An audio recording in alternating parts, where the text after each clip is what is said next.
¿Alguna vez te has preguntado cuántas cosas o cuántas más cosas hizo Jesús que en realidad no están registradas en este libro?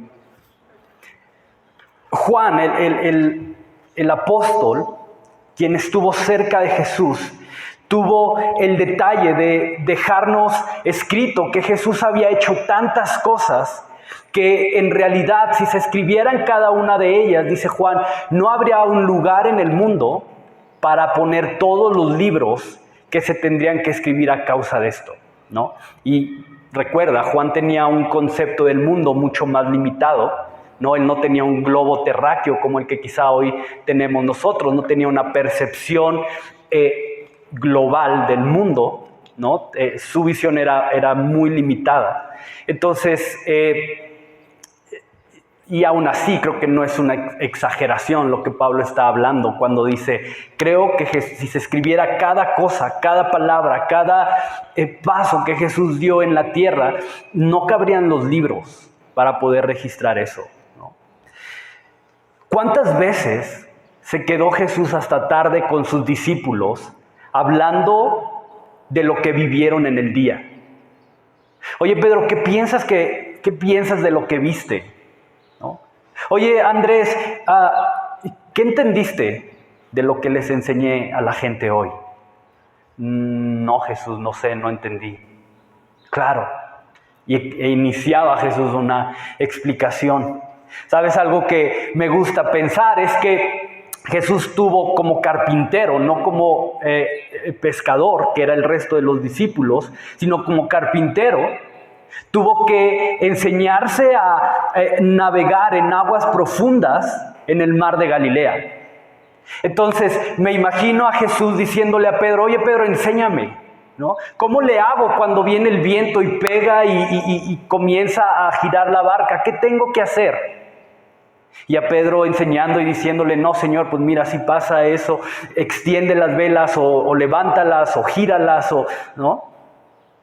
Y Pedro, siendo Pedro, diciéndole, no, Jesús, ¿sabes qué? Mejor siéntate, descansa, duerme, ¿no? Y yo me encargo.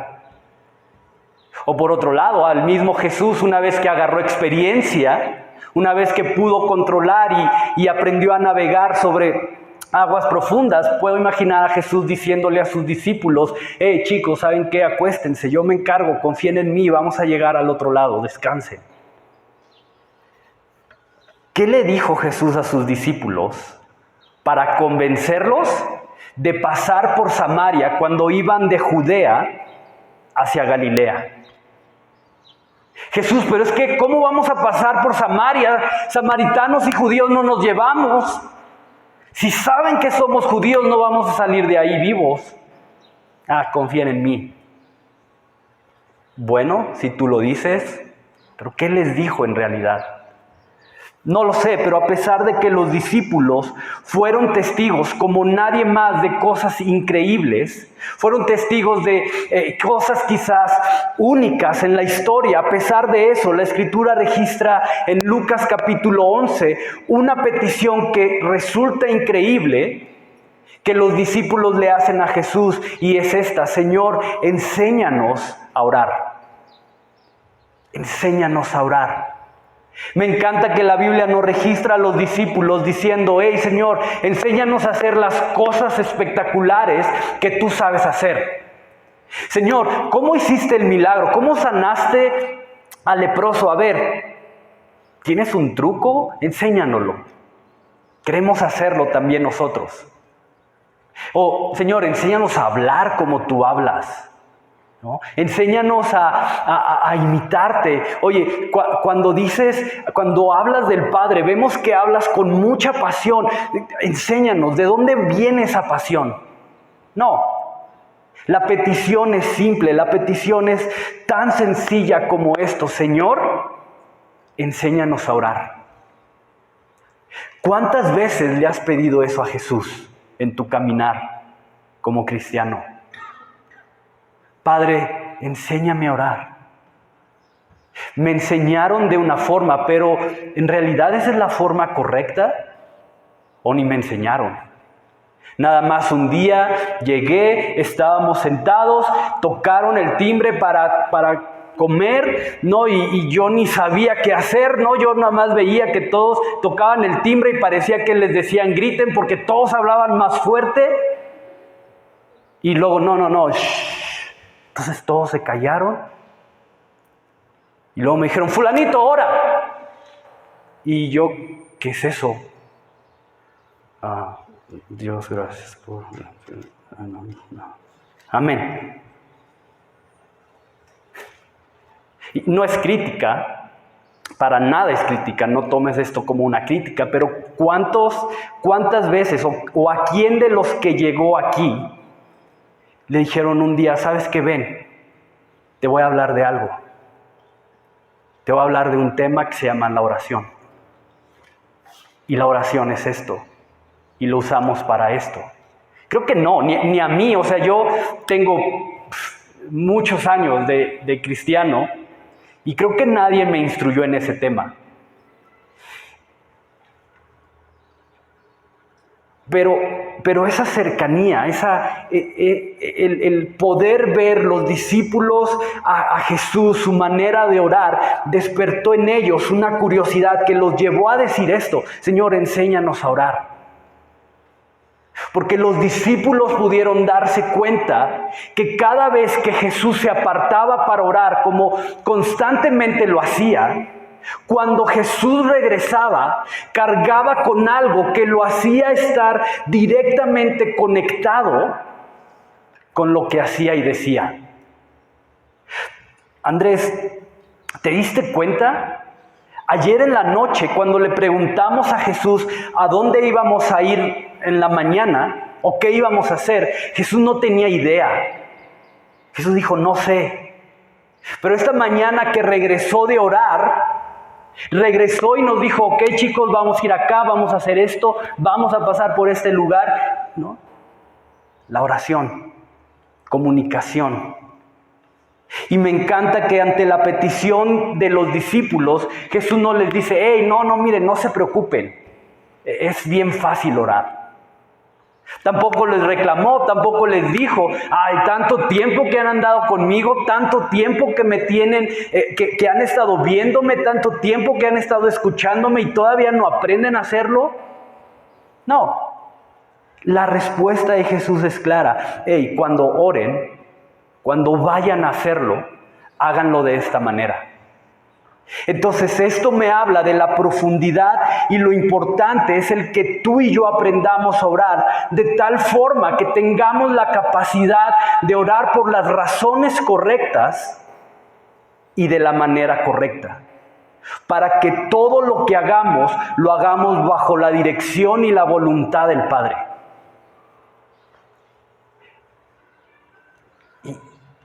Y sí, orar de la manera correcta.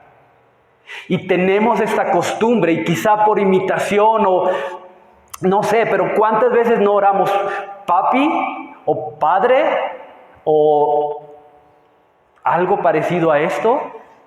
Te ruego por esto y esto y esto, y está bien, está increíble. No te estoy diciendo que no ores así. Pero sabes, hay veces en que ese papi, ese papá, tiene que convertirse en Jehová, Señor de los ejércitos. Hay veces que ese papi tiene que quedar por un instante a un lado para venir delante de Él como el Señor de la creación. Y luego sí, regresar a esa relación de papá, claro que sí. Pero hay que saber involucrarnos con Dios de la manera correcta en el tiempo correcto. Te repito, esto me habla de la profundidad y lo importante es el que tú y yo aprendamos a orar de tal forma que tengamos la capacidad de orar de la manera correcta y por las razones correctas, porque para que todo lo que hagamos lo hagamos bajo la dirección y bajo la dirección de Dios. Entonces, chécate, porque esto me habla que el orar va mucho más profundo de lo que a veces creemos. El orar va mucho más profundo de lo que a lo mejor algunas veces nos han enseñado, porque lo que hago, lo que hablo, lo que pienso, mis prioridades, van a estar directamente conectadas o alineadas en proporción al tiempo que yo le invierto a este tema de la oración. Uno de los pasajes que más me han retado durante este año es 1 Samuel 2:35, donde Dios declara que a través de Samuel iba a levantar para sí mismo un sacerdote fiel que haga, y escucha eso, que haga conforme a su corazón y su alma.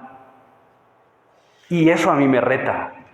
Y eso a mí me habla. Y eso para mí pone un estándar muy alto. Dios diciendo, voy a levantar a través de Samuel un sacerdote fiel que haga conforme a mi corazón y mi alma. Y la oración tiene como prioridad justamente eso. El alinear nuestro corazón al corazón de Dios de tal forma que todo lo que haga, que mis decisiones, que las emociones a las cuales les permito que tomen el control de mi corazón sean conforme al corazón mismo de Dios.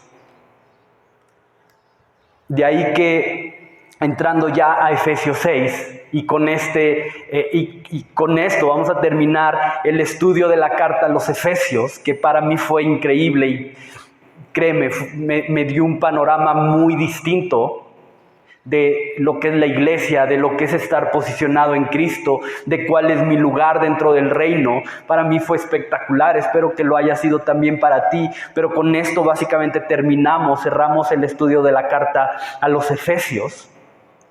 Y entrando ya a Efesios 6, después de anunciar y advertirnos de esta lucha que tenemos contra el enemigo, Pablo va a cerrar la carta exhortando y animando a la iglesia a crecer justamente en el tema de la oración. Entonces, quiero que vayas para allá, ve a Efesios capítulo 6, versículos 18 al 21. Dice, orando en todo tiempo, dice Pablo, con toda oración y súplica en el Espíritu, y velando en ello con toda perseverancia y súplica por todos los santos, y por mí, a fin de que al abrir mi boca me sea dada palabra para dar a conocer con denuedo el misterio del Evangelio, por el cual soy embajador en cadenas, que con denuedo hable de él, como debo hablar, para que también vosotros sepáis mis asuntos y lo que hago. Todo os lo hará saber Tíquico, hermano amado y fiel ministro en el Señor. Ahora, hay varias cosas que podríamos sacar de estos versículos, pero quiero enfocarme principalmente en este tema, en lo que Pablo está animando a la iglesia, que es perseverar en la oración, ¿no? Ya hablamos del Pablo en cadenas, ya hablamos de la comisión que él tiene de llevar el Evangelio, entonces no voy a entrar nuevamente ahí, simplemente voy a enfocarme en esta última parte. Y si te fijas, aunque la oración ya no es parte de la armadura, que es lo que habíamos estado hablando en las últimas semanas, la oración sí va a ser el medio, sí va a ser aquel elemento que lo va a fortalecer y que va a ser resistente a esta armadura, la cual se nos entrega, en la cual estando en Cristo se nos otorga para poder hacer frente a esta lucha que tenemos por delante. Entonces, quiero que notes esto. Pablo entendía que lo que les llevaría a estar conectados a la fuente de fortaleza era la oración. Déjame decirlo así. Pero mi capacidad de permanecer firme y de resistir en la batalla está directamente condicionada a mi disposición de entrar en la disciplina de la oración. Ojo, disciplina de oración. No una oración una vez por semana, no los martes que hay oración, no una oración cada vez que me pidan que ore en el comedor. No, esto es una disciplina, es un hábito, tampoco es una meta. Porque, no sé si sabías esto, pero metas y hábitos son diferentes. Un hábito es aquello que me ayuda a alcanzar una meta. ¿Sí? Entonces, Pablo nos exhorta a hacer de la oración un hábito. ¿Por qué? Porque muchas veces tenemos por costumbre esto. ¿Cuál es tu propósito? ¿Cuál es tu meta para el 2021? Orar más. ¿No? ¿Quién hizo esa meta para este año? ¿Fui el único? Híjole. ¿No? Pero ¿qué pasa con las metas? Fácilmente podemos dejarlas a un lado. ¿Qué pasa cuando comenzamos a formar hábitos? ¿Qué pasa cuando comenzamos a cambiar nuestra manera de pensar y ahora lo que hacemos se convierte en un hábito? No importa lo que pasa, no importa lo que venga, continuamos adelante, ¿no? Entonces Pablo nos anima a que hagamos de la oración un hábito, a tener disposición de entrar en la disciplina de la oración, porque esto se trata de una relación cercana con Dios. No sé qué te han dicho que es el cristianismo, no sé qué te han dicho no sé qué te han dicho que es el cristianismo, pero el cristianismo no se trata de otra cosa más que de entrar en una relación profunda con Dios. Una relación en donde no me limito y tampoco me conformo a tener experiencias de la presencia de Dios en determinados momentos de mi vida, sino una relación en la que habito de manera permanente en su presencia. Y no sé si puedes ver la diferencia que hay en esto. Pero yo puedo conformarme con ciertos momentos de mi vida, experimentar la presencia de Dios, o puedo habitar de manera permanente en su presencia. Es muy diferente. Una cosa he demandado, dijo David. Una cosa he demandado y esta misma buscaré, que pueda estar yo todos los días en la casa de Jehová. Me encanta Jeremías 33, dice, clama a mí y yo te voy a escuchar atentamente. O clama a mí y yo lo voy a anotar en mi lista de pendientes y cuando tenga tiempo, pues ahí a ver qué hacemos. No, Jeremías 33:3 dice, clama a mí y yo ¿qué? Te responderé. Responderé. Pregunta, cuando oras, ¿lo haces con una expectativa real de que vas a recibir una respuesta de parte de Dios? ¿De verdad cuando oras tienes esa expectativa de decir, Dios, ¿qué quieres decirme? ¿Qué quieres hablarme? Y no me refiero a una expectativa de que Dios va a cumplir lo que le estoy pidiendo. No me refiero a una expectativa de que, Dios va a sacarme de esta circunstancia. No. Hablo de oír su voz. Hablo de escuchar una verdadera respuesta que nace de la voz de Dios. Porque, ¿sabes? Definitivamente tenemos un Dios que hasta el día de hoy sigue hablando. Dios no quedó mudo. Dios no dejó simplemente de hablar un día. Él sigue hablando. Él sigue dejándonos conocer el tono de su voz. ¿Lo conoces? Ojo. Y espero que no se malinterprete esto, pero no estoy hablando que Dios habla y trae nuevas revelaciones diferentes a las que Él dejó en la Escritura. No, Dios no habla para revelar nuevas cosas, ¿no? Estoy hablando de una voz que nos invita, estoy hablando de una voz que nos llama, de una voz que se acerca a nosotros para invitarnos a buscarle. Estoy hablando de una voz que viene a ti para decirte, hey, todo va a estar bien. Una voz que anima, una voz que levanta, una voz que reconforta, una voz que te dice, yo estoy contigo. De hecho, toda la Escritura, desde Génesis hasta Apocalipsis, puedes encontrar evidencias de cómo Dios continuamente está buscando la manera de comunicarse con su creación en una relación basada en el amor y la confianza. El problema es que muchas veces, escucha eso, muchas veces actuamos más como un simple mensajero que tiene la comisión de entregarle un mensaje al rey y después irnos. Señor, esto, en tu nombre, amén. 5 minutos orando, wow, es un récord para mí.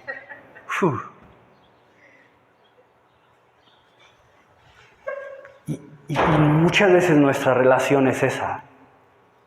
Soy más un mensajero, soy más alguien que trae un mensaje delante del rey, que en verdad venir y posicionarme delante del Padre como un hijo amado, quien anhela platicar con Él. Un diálogo, una conversación. Como dice Samuel, alinear mi corazón a su corazón. He aquí, dijo Jesús, he aquí que yo estoy con ustedes todos los días hasta que esto termine. Y me encanta que esa es la promesa de la presencia de Dios con nosotros.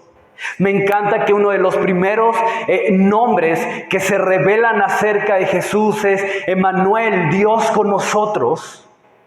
Porque Dios siempre, de una o de otra forma, está intentando involucrarse con nosotros, está intentando comunicarse contigo, está intentando ser parte de tu vida. Y no sé, pero piénsalo, ¿qué mayor promesa, qué otra cosa puede darte la seguridad? ¿Qué otra cosa puede darte la paz? ¿Qué otra cosa puede darte la esperanza? ¿Qué otra cosa puede darte el ánimo que necesitas? Que el saber que tenemos acceso a nuestro Padre a través de la oración. Que Él no es lejano, que Él no está ausente.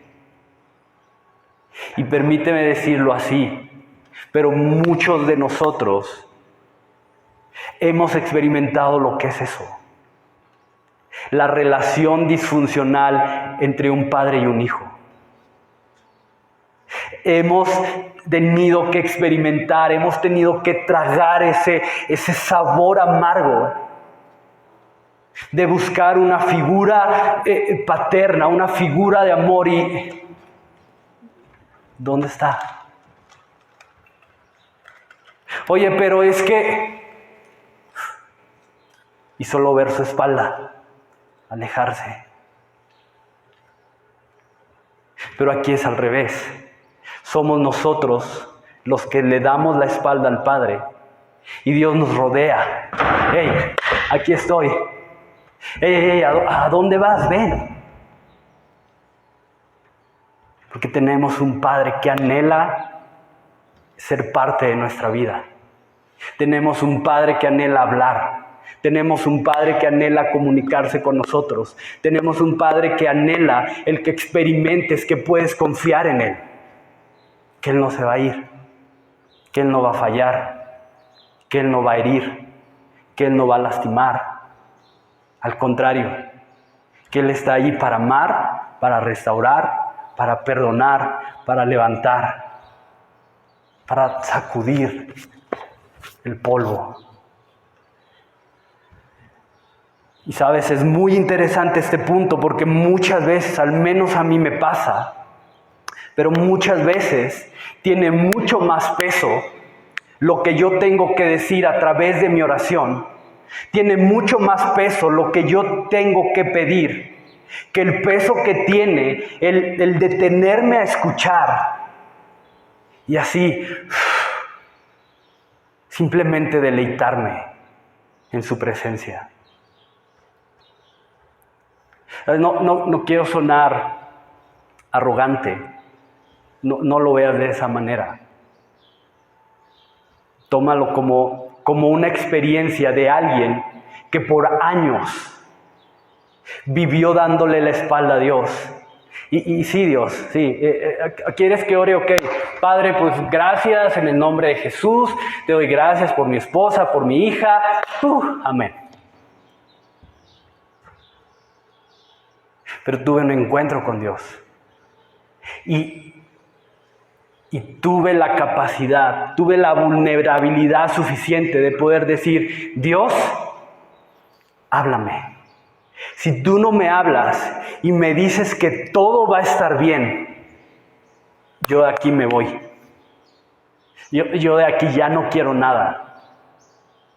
Y vino esa voz que me reconfortó y me dijo, Quique, todo va a estar bien. ¿Y sabes cuál es mi lugar favorito para orar ahora? Abajo de mi escritorio. Sí, ahí. Me meto abajo de mi escritorio. No, creo que no han entrado todos a mi casa, o hasta mi oficina, pero está mi escritorio pegado a la pared y ahí me meto. Y ese es mi lugar favorito para orar. ¿Por qué? Porque no hay nada que me distraiga. Si vuela la mosca, mira, yo soy capaz. ¿Qué hora es? Esta mañana le dije a Ginger, se me descompuso mi reloj, le dije, necesito un reloj. ¿Por qué? Porque soy capaz de sacar mi celular para ver la hora y no ver la hora, sino meterme a Facebook, a Instagram, a TikTok, a lo que sea. Y pasó media hora, ¿y qué iba a hacer? Sí, ver la hora. Entonces ahí me meto, donde lo único que hay es la pared y otra parte del escritorio, y ahí estoy. Señor, habla. Señor, quiero escucharte. Señor, no quiero experiencias aisladas de tu presencia en mi vida. Quiero habitar en tu presencia. Quiero estar ahí. Entonces necesitamos saber esto. La oración es algo a lo que recurro porque es el medio que termina abriendo una conversación entre Dios y yo.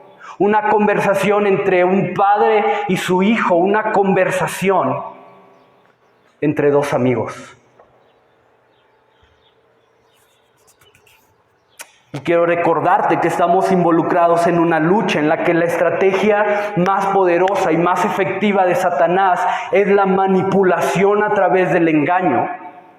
Entonces tenemos que estar alertas porque vendrá la voz del enemigo y va a venir y va a tratar de manipularte y va a tratar de convencerte de que, hey, eso no es real.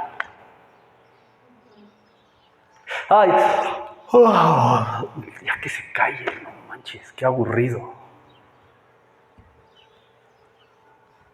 Y vendrá esa voz a tratar de convencerte, como lo ha hecho desde el principio, a que sabes que Dios ni es tan bueno, Dios ni es tan fiel, Dios ni es tan amoroso como Él dice ser o como otros dicen ser.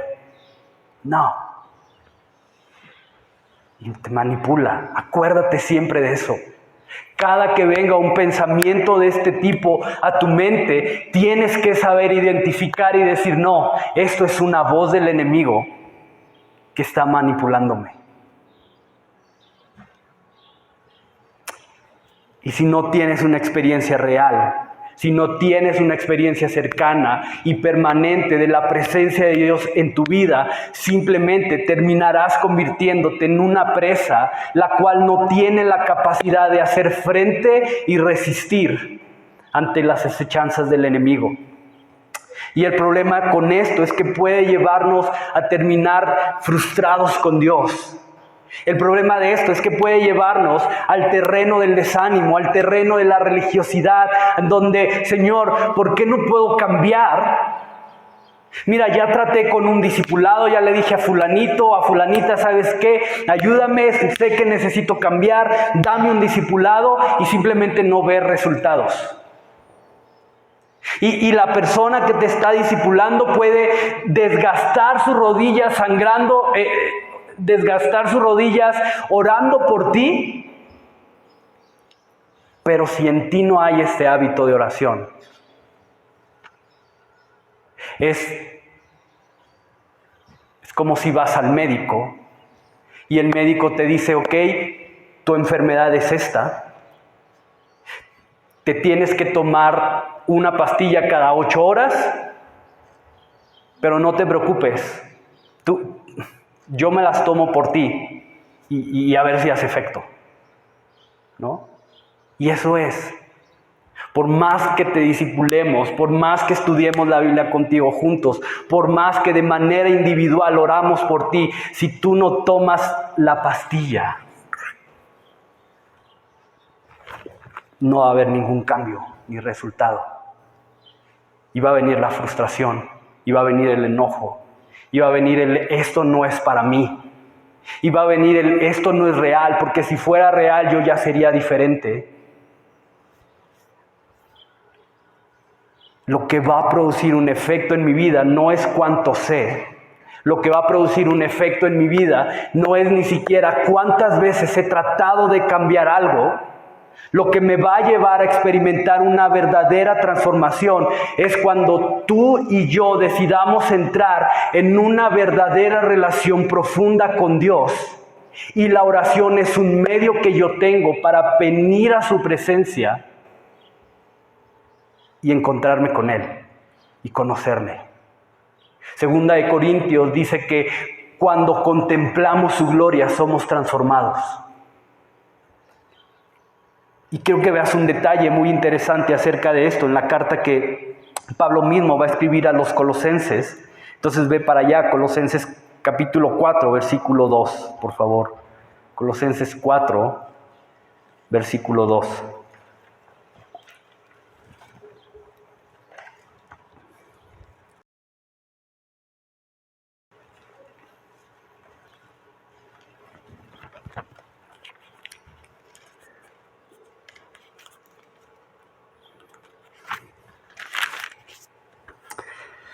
Dice, perseverar en la oración, velando en ella con acción de gracias, orando también al mismo tiempo por nosotros, para que el Señor nos abra puerta para la palabra, a fin de dar a conocer el misterio de Cristo, por el cual también estoy preso, ¿no? Básicamente Pablo acostumbraba a cerrar las cartas de esta manera, lanzando la misma exhortación.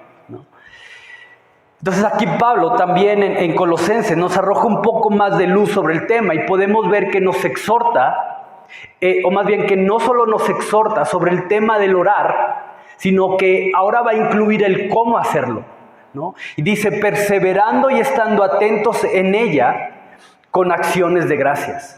Ahora, la palabra perseverar tiene una raíz en el griego que significa o que nos da la idea de no rendirse, mantenerse firme o constante.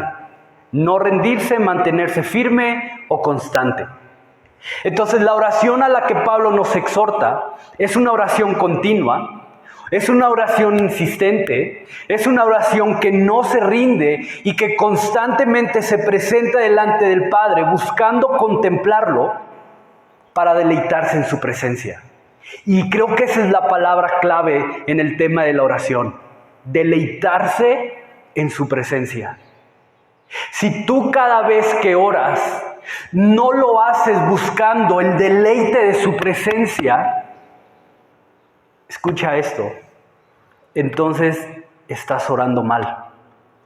Si tú no oras buscando el deleite en su presencia, entonces hay algo que tiene que ser ajustado, porque el propósito principal de la oración es ese, llevarnos a encontrar con el Padre. Ojo, no estoy diciendo, y no quiero que se malinterprete esto en el sentido de decir, no voy a pedir nada porque Quique me dijo que no está mal, que pida. No. Así como Emily me pide a mi jugo, y yo voy y se lo doy con gusto, pero también disfruto cuando ella viene conmigo para simplemente nada más jugar. Entonces, sí, puedes pedir, sí, hay necesidades, sí, Él es nuestro proveedor, sí, Él es nuestro protector, sí, Él es el que nos cuida, sí. Entonces podemos pedir y venir y confiar y pedir todas estas cosas. Pero si mi prioridad no es el deleite de su presencia, entonces ahí es cuando tenemos que tener cuidado en cómo estamos orando o por qué estamos orando. Entonces el problema no es que venga la tentación, como muchas veces viene. El problema no es que seamos pasados por el fuego de la prueba. El problema no es que vivamos tiempos de aflicción y sufrimiento. El problema es que enfrentamos todo eso sin tener un verdadero hábito en el corazón, un verdadero hábito de oración en nuestro corazón que nos ayude a mantenernos cerca y con la fuerza espiritual suficiente para poder estar preparados para cuando todo este puñado de cosas nos bombardeen. Y por eso una y otra vez caemos. Porque cuando viene la tentación, simplemente nos encuentra sin la fuerza y sin la resistencia necesaria para poder hacerle frente. Y por eso viene el desánimo, por no estar conectados por medio de la oración a la fuente de gozo y ánimo.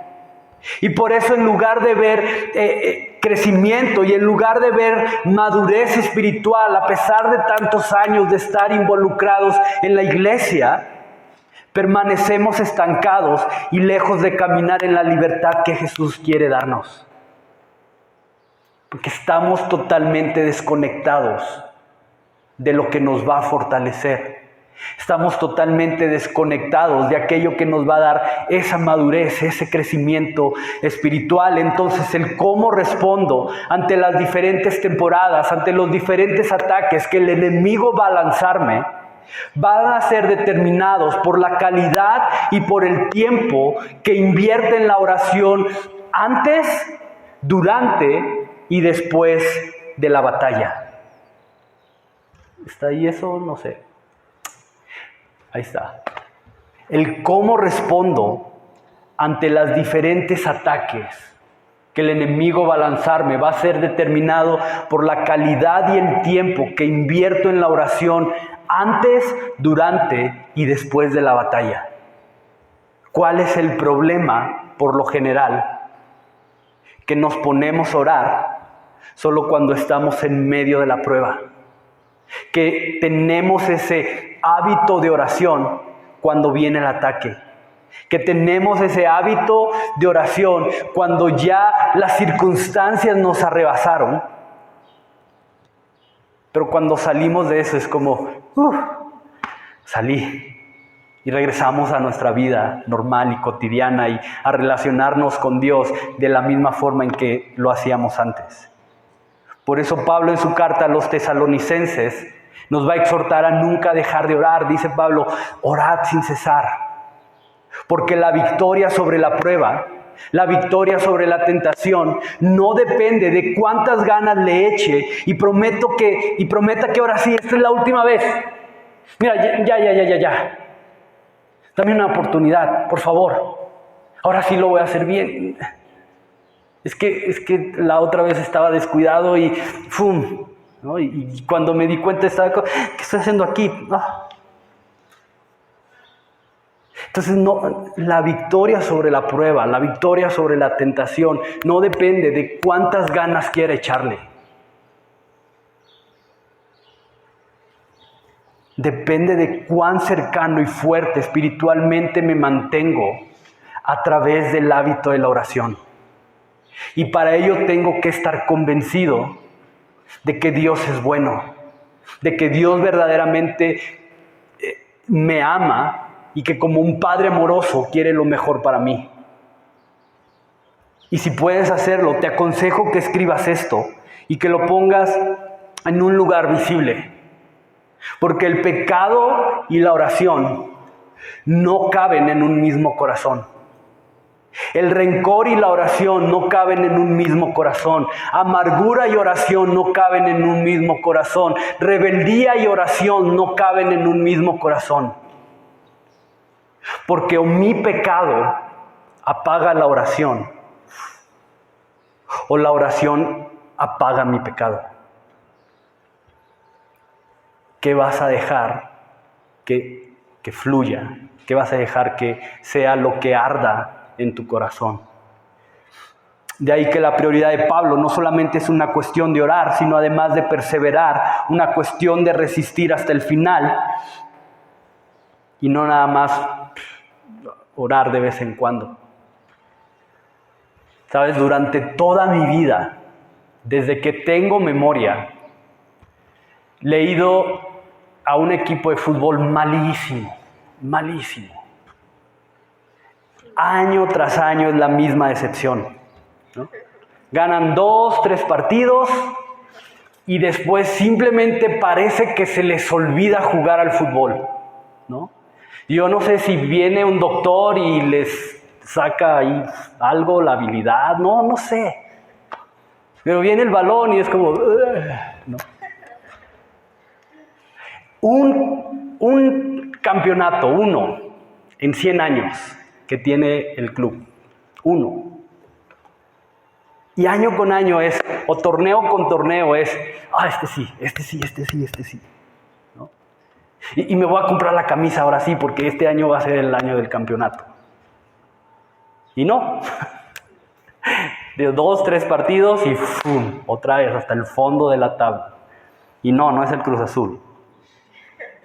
Peor, el Atlas. Pero no, yo sé que no me voy a morir sin verlo campeón, yo lo sé. Y sabes, creo que eso es perseverar. No importa cuánto tenga que aguantar, no importa cuánto tenga que soportar, no importa cuánto tiempo tenga que esperar, voy a permanecer firme hasta no ver el objetivo cumplirse. Y tengo que aguantar burlas de mis amigos, y tengo que aguantar memes que me mandan cada vez que pierde, y tengo que pagar apuestas, pero ahí estoy. Vele a otro equipo, no, es mi equipo. Ay, qué fácil irle al América, ¿no? Que siempre gana, eso es bien fácil. Vele a un equipo que de verdad te haga pasar tragos amargos, ¿no? Eso es amor, eso es constancia.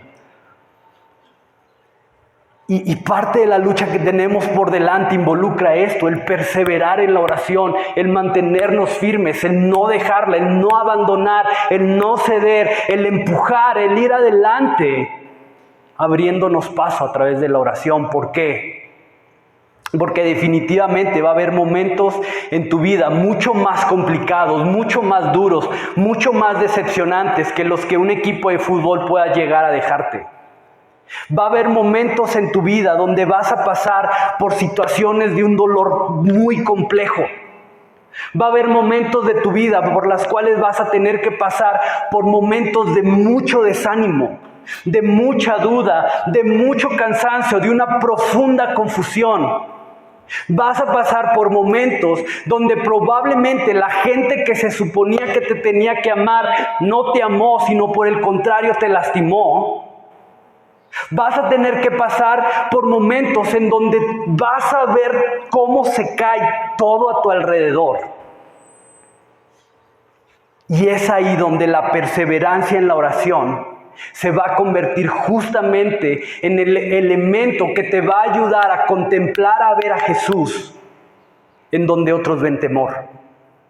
Es el hábito de la oración la que te va a dar, que se va a convertir en ese elemento que te va a ayudar a tener esperanza en donde otros no ven propósito. Es el elemento que te va a ayudar a encontrar ánimo y tener fe donde para otros ya todo está perdido. ¿Para qué continuar?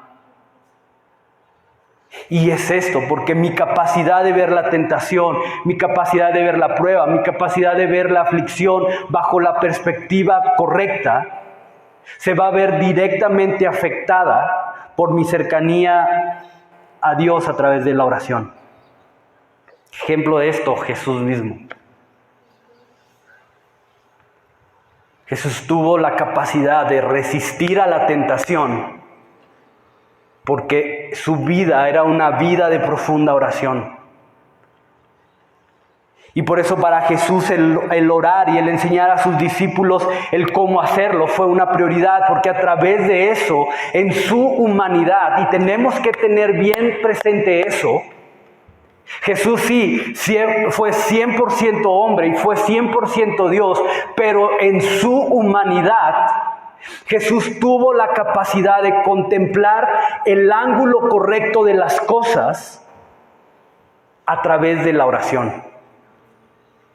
Y entender esto tiene que transformar radicalmente nuestra manera de orar, porque muchas veces hablamos de tener el carácter de Cristo. Y yo sé que si pregunto, ¿quién quiere el carácter de Cristo en su vida? ¿No? Y levantaríamos la mano y gloria a Dios, aleluya, ¿no? Estoy seguro de eso. Yo no todos, pero algunos sí levantaríamos la mano. Pero también creo que pocas veces estamos dispuestos a verdaderamente someternos de manera profunda a las disciplinas y a los hábitos que Él nos modeló. Y si sus costumbres no son nuestras costumbres, si sus disciplinas no son mis disciplinas, si sus hábitos no son mis hábitos, difícilmente su carácter será mi carácter. Y esto es muy fuerte. Y quiero terminar con esto. Ve al libro de Colosenses. Creo que si no saliste de Colosenses hace rato, simplemente continúa ahí. Solo ve un poco más atrás, Colosenses 2, versículos 6 y 7. Colosenses capítulo 2, versículos 6 y 7 dice: por tanto, de la manera que habéis recibido al Señor Jesucristo, andad en Él, arraigados y sobreedificados en Él, y confirmados en la fe, así como habéis sido enseñados, abundando en acción de gracias. Arraigados y sobreedificados en Él. Versículo 6, la parte final, y si puedes marca eso, dice: andad en Él, arraigados y sobreedificados en Él. Y aquí también hay un montón de cosas de las cuales pudiéramos tomar, pero ¿qué es arraigar? ¿Qué entiendes por la palabra arraigar? Déjame ponerte un ejemplo, quizá eso nos ayude para entender más lo que es arraigar. ¿Qué pensarías si vas pasando por ahí y yo estoy aquí en el árbol justo que tenemos aquí afuera, así, empujándolo con todas mis fuerzas? Y me preguntas, ¿qué estás haciendo? Es que quiero empujar el árbol, lo quiero sacar porque lo quiero poner ahí en la glorietita y que aquí pues, se vea una vista diferente.